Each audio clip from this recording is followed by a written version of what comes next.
Chapter 5. Prince Corin. "My dear sister, and very good lady," said King Edmund, "you must now show your courage. For I tell you plainly, we are in no small danger." "What is it, Edmund?" asked the Queen. "It is this," said Edmund. "I do not think we shall find it easy to leave Tashbaan. While the prince had hoped that you would take him, we were honoured guests. But by the lion's mane, I think that as soon as he has your flat denial, we shall be no better than prisoners." One of the dwarfs gave a low whistle. "I warned you, your majesties, I warned you," said Salopad the raven. "Easily in, but not easily out, as the lobster said in the lobster pot." "I have been with the prince this morning," continued Edmund. "He is little used, more's the pity, to having his will crossed. He is very chafed at your long delays and doubtful answers. This morning he pressed very hard to know your mind. I put it aside, meaning at the same time to diminish his hopes, with some light common jests about women's fancies, and hinted that his suit was likely to be cold. He grew angry and dangerous. There was a sort of threatening, though still veiled under a show of courtesy, in every word he spoke." "Yes," said Tumnus, "and when I supped with the Grand Vizier last night it was the same. He asked me how I liked Tashbaan, and I, for I could not tell him I hated every stone of it, and I would not lie, told him that now, when high summer was coming on, my heart turned to the cool woods and dewy slopes of Narnia. He gave a smile that meant no good, and said, 'There is nothing to hinder you from dancing there again, little Goatfoot, always provided you leave us in exchange a bride for our prince.'" "Do you mean he would make me his wife by force?" exclaimed Susan. "That's my fear, Susan," said Edmund. "Wife or slave, which is worse." "But how can he? Does the Tisroc think our brother the High King would suffer such an outrage?" "Sire," said Peridan to the king, "they would not be so mad. Do they think there are no swords and spears in Narnia?" "Alas," said Edmund, "my guess is that the Tisroc has very small fear of Narnia. We are a little land, and little lands on the borders of a great empire are always hateful to the lords of the great empire. He longs to blot them out, gobble them up. When first he suffered the prince to come to Cair Paravel as your lover, sister, it may be that he was only seeking an occasion against us. Most likely he hopes to make one mouthful of Narnia and Archenland both." "Let him try," said the second dwarf. "At sea we are as big as he is, and if he assaults us by land, he has the desert to cross." "True, friend," said Edmund. "But is the desert a sure defence? What does Salopad say?" "I know that desert well," said the raven, "for I have flown above it far and wide in my younger days." You may be sure that Shasta pricked up his ears at this point. "And this is certain, that if the Tisroc goes by the great oasis, he can never lead a great army across it into Archenland. For though they could reach the oasis by the end of their first day's march, yet the springs there would be too little for the thirst of all those soldiers and their beasts. But there is another way." Shasta listened more attentively still. "He that would find that way," said the raven, "must start from the tombs of the ancient kings and ride northwest, so that the double peak of Mount Pyre is always straight ahead of him. And so, in a day's riding, or a little more, he shall come to the head of a stony valley, which is so narrow that a man might be within a furlong of it 1,000 times and never know that it was there. And looking down this valley, he will see neither grass nor water nor anything else good. But if he rides on down it, he will come to a river and can ride by the water all the way into Archenland." "And do the Calormenes know of this western way?" asked the Queen. "Friends, friends," said Edmund, "what is the use of all this discourse? We are not asking whether Narnia or Calormen would win if war arose between them. We are asking how to save the honour of the Queen and our own lives out of this devilish city. For though my brother, Peter, the High King, defeated the Tisroc 12 times over, yet long before that day our throats will be cut, and the Queen's grace will be the wife, or more likely the slave, of this prince." "We have our weapons, King," said the first dwarf, "and this is a reasonably defensible house." "As to that," said the king, "I do not doubt that every one of us would sell our lives dearly at the gate, and they would not come at the Queen but over our dead bodies. Yet we should be merely rats fighting in a trap when all's said." "Very true," croaked the raven. "These last stands in a house make good stories, but nothing ever came of them. After their first few repulses, the enemy always set the house on fire." "I am the cause of all this," said Susan, bursting into tears. "Oh, if only I had never left Cair Paravel. Our last happy day was before those ambassadors came from Calormen. The moles were planting an orchard for us. Oh, oh!" And she buried her face in her hands and sobbed. "Courage, Sue, courage," said Edmund. "Remember, but what is the matter with you, Master Tumnus?" For the fawn was holding both his horns with his hands, as if he were trying to keep his head on by them, and writhing to and fro as if he had a pain in his inside. "Don't speak to me, don't speak to me," said Tumnus. I'm thinking so that I can hardly breathe. Wait, do wait." There was a moment's puzzled silence, and then the fawn looked up, drew a long breath, mopped his forehead, and said, "The only difficulty is how to get down to our ship, with some stores too, without being seen and stopped." "Yes," said a dwarf dryly, "just as the beggar's only difficulty about riding is that he has no horse." Wait, said Mr. Tumnus impatiently.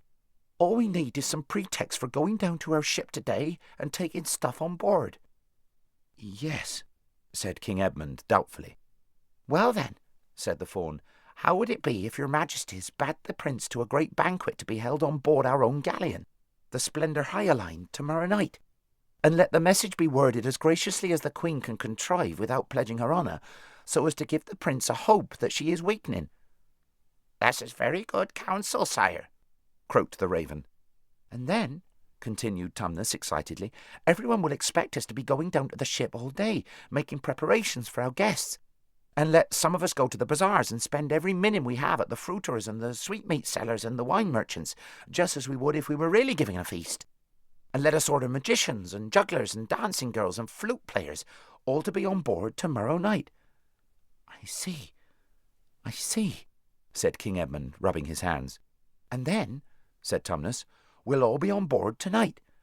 And as soon as it is quite dark, up sails and out oars," said the king. "And so to sea," cried Tumnus, leaping up and beginning to dance. "And our nose northward," said the first dwarf. "Running for home, hurrah for Narnia in the north," said the other. "And the prince waking the next morning and finding his birds flown," said Peridan, clapping his hands. "Oh, Master Tumnus, dear Master Tumnus," said the queen, catching his hands and swinging with him as he danced, "you have saved us all." "The prince will chase us," said another lord, whose name Shasta had not heard. "That's the least of my fears," said Edmund. "I've seen all the shipping in the river, and there's no tall ship of war nor swift galley there. I wish he may chase us, for the Splendor Hyaline could sink anything he has to send after her, if we were overtaken at all." "Sire," said the raven, "you shall hear no better plot than the fawn's, though we sat in council for 7 days. And now, as we birds say, nests before eggs, which is as much as to say, let us all take our food and then at once be about our business." Everyone arose at this, and the doors were opened, and the lords and the creatures stood aside for the king and queen to go out first. Shasta wondered what he ought to do, but Mr. Tumnus said, "Lie there, your highness, and I will bring you up a little feast to yourself in a few minutes. There is no need for you to move until we are all ready to embark." Shasta laid his head down again on the pillows, and soon he was alone in the room. "This is perfectly dreadful," thought Shasta. It never came into his head to tell these Narnians the whole truth and ask for their help. Having been brought up by a hard, close-fisted man like Arshish, he had a fixed habit of never telling grown-ups anything if he could help it. He thought they would always spoil or stop whatever you were trying to do. And he thought that even if the Narnian king might be friendly to the 2 horses, because they were talking beasts of Narnia, he would hate Aravis, because she was a Calormene, and either sell her for a slave or send her back to her father. As for himself, "I simply daren't tell them I'm not Prince Corin now," thought Shasta. "I've heard all their plans. If they knew I wasn't one of themselves, they'd never let me out of this house alive. They'd be afraid I'd betray them to the Tisroc. They'd kill me. And if the real Corin turns up, it'll all come out, And they will. He had, you see, no idea of how noble and free-born people behave. What am I to do? What am I to do? He kept saying to himself. What? Oh, hello, here comes that goaty little creature again. The fawn trotted in, half dancing, with a tray in its hands, which was nearly as large as itself. This he set on an inlaid table beside Shasta's sofa, and sat down himself on the carpeted floor, with his goaty legs crossed. "Now, princeling," he said, "make a good dinner. It will be your last meal in Tashbaan." It was a fine meal after the Calormene fashion. I don't know whether you would have liked it or not, but Shasta did. There were lobsters and salad, and snipe stuffed with almonds and truffles, and a complicated dish made of chicken livers and rice and raisins and nuts, and there were cool melons and gooseberry fools and mulberry fools, and every kind of nice thing that could be made with ice. There was also a little flagon of the sort of wine that is called white, though it is really yellow. While Shasta was eating, the good little fawn, who thought he was still dazed with sunstroke, kept talking to him about the fine times he would have when they all got home, about his good old father, King Loon of Archenland, and the little castle where he lived on the southern slopes of the pass. "And don't forget," said Mr. Tumnus, "that you are promised your first suit of armour and your first war horse on your next birthday, and then your highness will begin to learn how to tilt and joust. And in a few years, if all goes well, King Peter has promised your royal father that he himself will make you knight at Cair Paravel. And in the meantime there will be plenty of comings and goings between Narnia and Archenland across the neck of the mountains.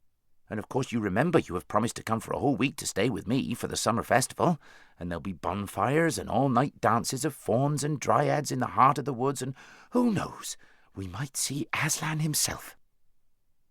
When the meal was over, the fawn told Shasta to stay quietly where he was. "And it wouldn't do you any harm to have a little sleep," he added. "I'll call you in plenty of time to get on board, and then home, Narnia and the North." Shasta had so enjoyed his dinner, and all the things Tumnus had been telling him, that when he was left alone his thoughts took a different turn. He only hoped now that the real Prince Corin would not turn up until it was too late, and that he would be taken away to Narnia by ship. I am afraid he did not think at all of what might happen to the real Corin when he was left behind in Tashbaan. He was a little worried about Aravis and Bree waiting for him at the tombs, but then he said to himself, "Well, how can I help it? And, anyway, that Aravis thinks she's too good to go about with me, so she can jolly well go alone." And at the same time he couldn't help feeling that it would be much nicer going to Narnia by sea than toiling across the desert. When he had thought all this, he did what I expect you would have done if you had been up very early and had a long walk and a great deal of excitement and then a very good meal, and were lying on a sofa in a cool room with no noise in it except when a bee came buzzing in through the wide-open windows. He fell asleep. What woke him was a loud crash. He jumped up off the sofa, staring. He saw at once, from the mere look of the room, the lights and shadows all looked different, that he must have slept for several hours. He saw also what had made the crash.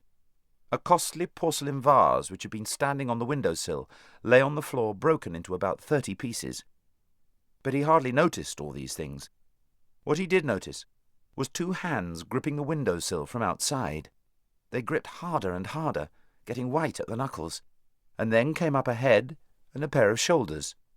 A moment later there was a boy of Shasta's own age, sitting astride the sill, with one leg hanging down inside the room. Shasta had never seen his own face in a looking-glass.